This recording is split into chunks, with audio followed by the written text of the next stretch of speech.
সম্মানিত ভিউয়ার্স, আসসালামু আলাইকুম।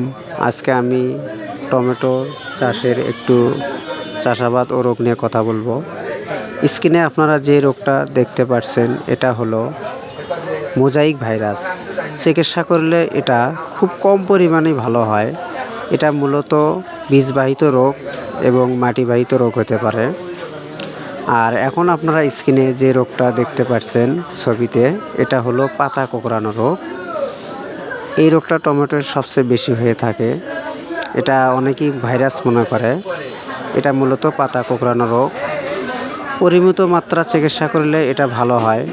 বিশেষ করে ইমিডাক্লোপিড জাতীয় ওষুধ এবং সাথে অ্যামামেকটিন অর্থাৎ 1.8 EC যেটা আমরা চিনি, সুষম মাত্রায় যদি এটা স্প্রে করা হয় তাহলে এই রোগটি পরিপূর্ণভাবে দমন করা সম্ভব। এবং এটা শুধু রোগ আসার ক্ষেত্রেই নয়, এটা রোগ আসার আগেও আপনারা ব্যবহার করতে পারবেন।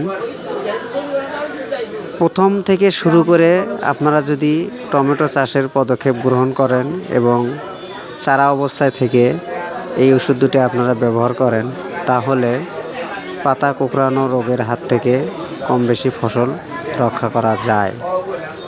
এছাড়াও টমেটোর বিভিন্ন রোগ থাকে, সেগুলো সময় মতো পর্যবেক্ষণ করে নির্ণয় করে যদি আপনারা চিকিৎসা করেন তাহলে সঠিক মাত্রায় ওষুধ ব্যবহার করে আপনারা সঠিক সমাধান পাবেন।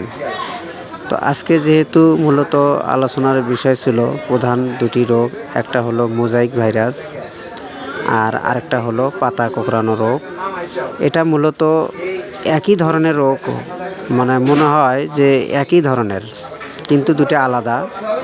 যেটা ভাইরাসজনিত রোগ মোজাইক ভাইরাস, সেটা চিকিৎসায় ভালো হয় না বললেই চলে। এটা বীজবাহিত, কিছু ক্ষেত্রে মাটিবাহিত হয়ে থাকে।